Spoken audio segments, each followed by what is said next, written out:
Earlier this summer, Yeslets was hit by a floating log, breaking a rudder. I thought it would be more interesting to design my own replacement rudder, but I soon broke them both. I even needed to be towed in. I learnt my lesson, and in this episode I fixed the rudder properly. But can I do it on the beach without paying for a haul out? So I had to stop messing around with my own wacky design and just fix the one to the plans. So here's the old rudder. I'm just going to cut it and weld another straight piece in. I've been practicing my welding, and that one's pretty good.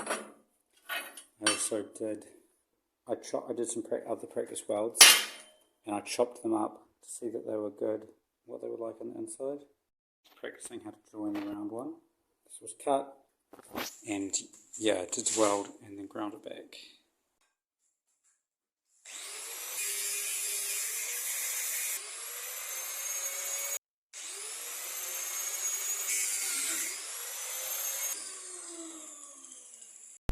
Here I've clamped on a metal fence post to hold the pieces straight.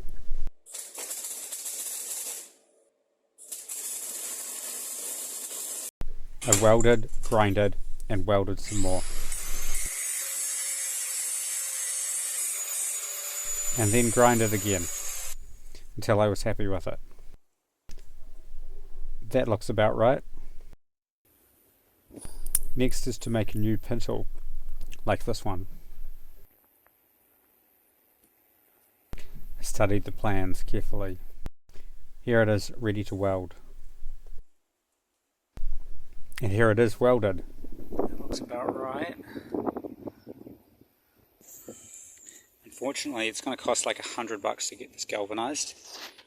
And the other side is purely stainless steel.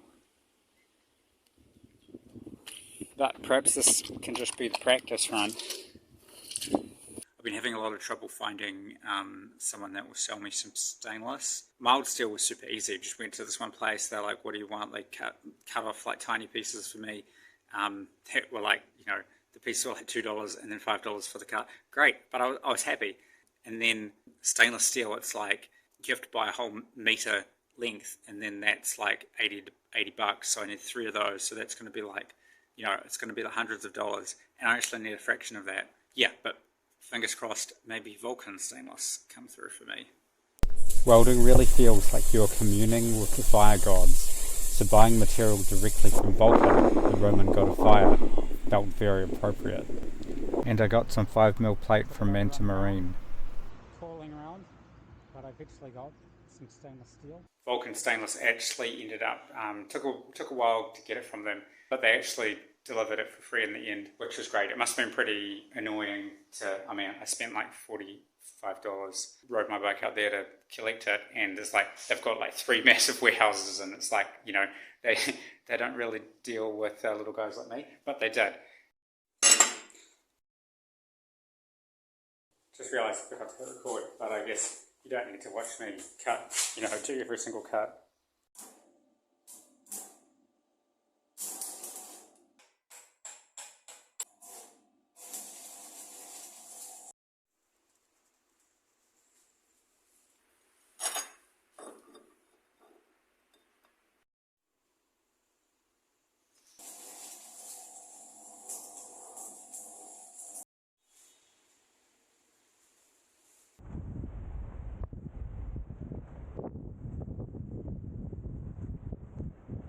My plan was to park the boat on the spring tides when they came up extra high.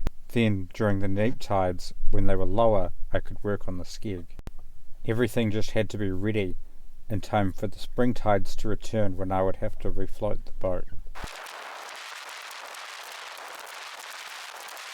To get the skeg fully dried, I also jacked it up a bit and put some wooden blocks underneath. We're right on high tide right now. It's pretty windy, wavy onto the beach, but we're not moving, haven't moved. Still on the blocks, still there's more wood jacked up more, and the rest of the week should be much calmer weather.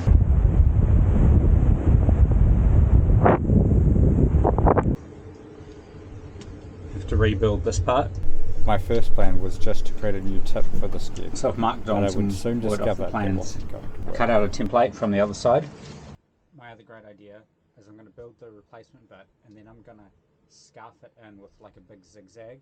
It's like 40 mils thick, and then it will be glued on with like that much area, big fiberglass around the outside. I think that'll be strong enough. I calculated the boat should be fully out now. Time to start work.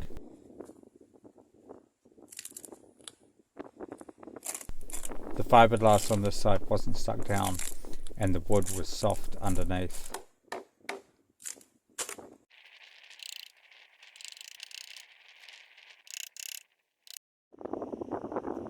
It's quite a bit worse than I thought, than I hoped.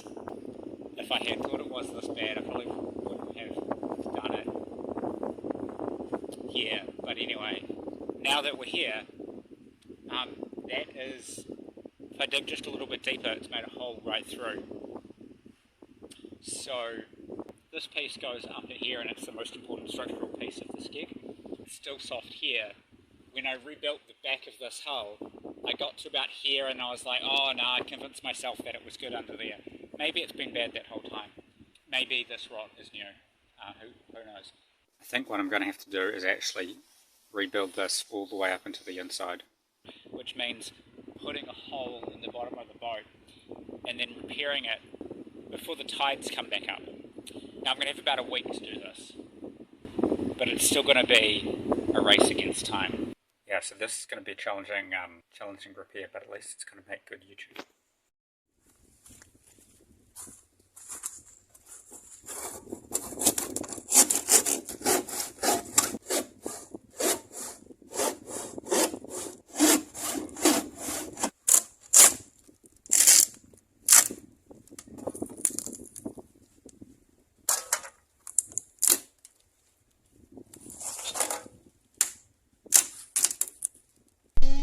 The inside part was still solid and dry, but I had to cut it out because there needed to be something solid to glue the new wood to.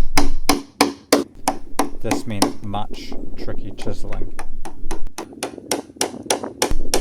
and drilling until I broke through it.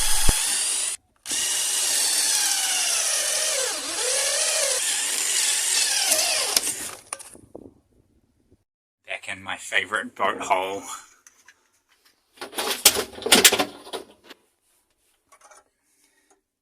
That's the drill bit there, so I've officially got a hole in my boat.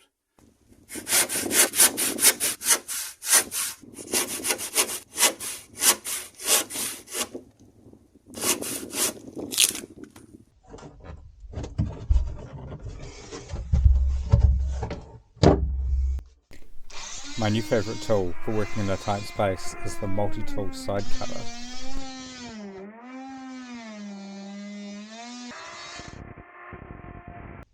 That's officially a hole in the boat. I made a template for the new skeg. One of the best parts of this project was climbing in and out of the cave at the back of the hull many times a day.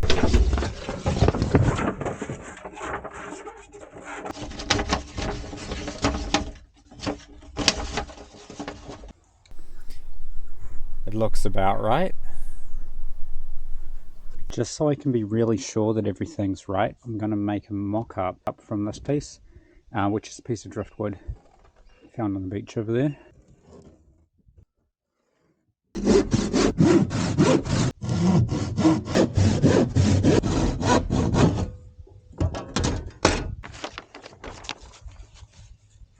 Okay, let's see if it fits.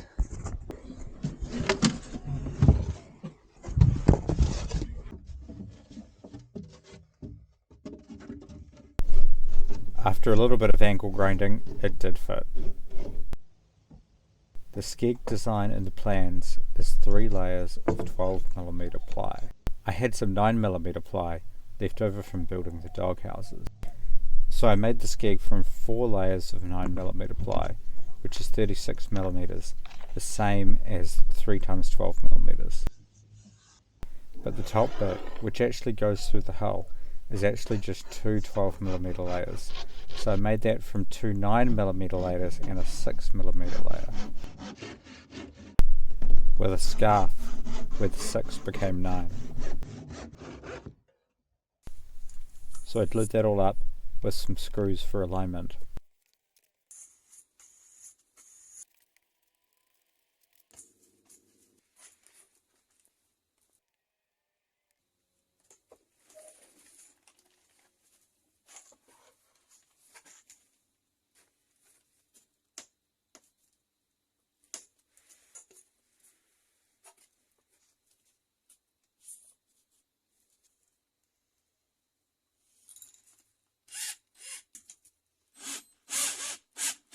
Using a plastic sheet here because I don't want to glue the second half to it until it's fit.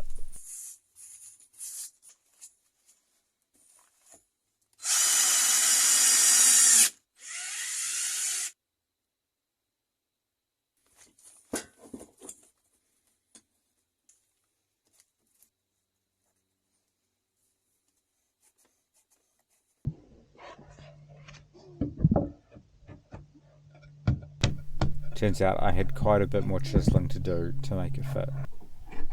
I'm making, got to get this out. Get this as square as possible so it fits.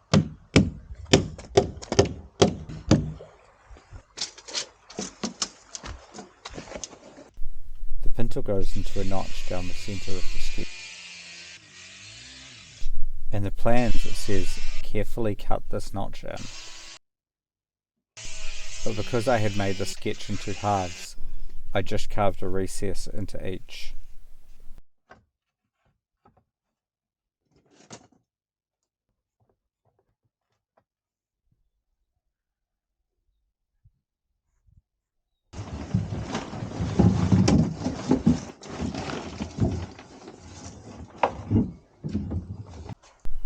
I forgot to film gluing the skeg in. Finally, there is a fairing between the end of the skeg and the front of the rudder. And I can stick these pieces in, and I have something to clamp it to. This was also easier to make as two pieces.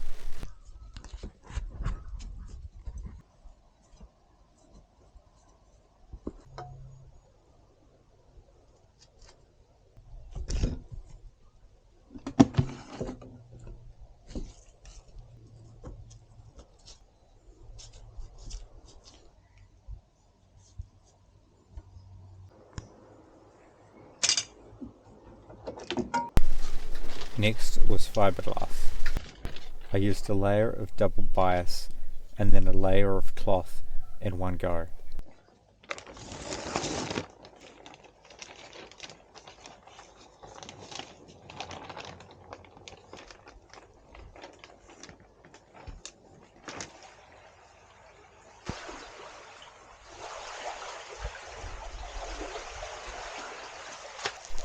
Using peel ply means you get a good service and there's no sanding. That's especially important when you're working on the bead. Instead of sanding, I use a tungsten carbide scraper to get back to a surface that I could fiberglass. This is both easier than sanding and produces nice big flakes that are very easy to sweep up.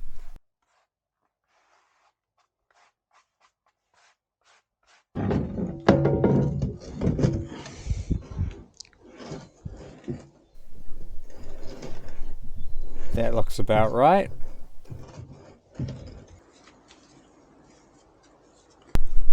Now painting it with epoxy primer.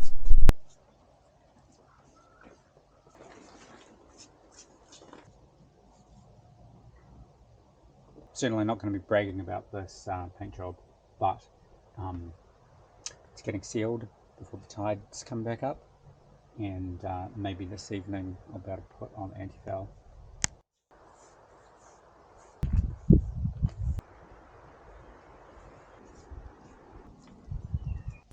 Well, I did it. I had a brand new skeg. All I had to do now was relax and wait for the tides to come back up.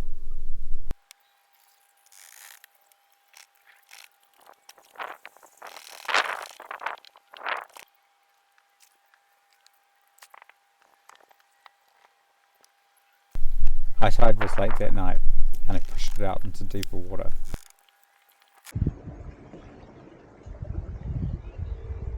I had to get going before I'd finished tidying the boat so I didn't miss the tide completely.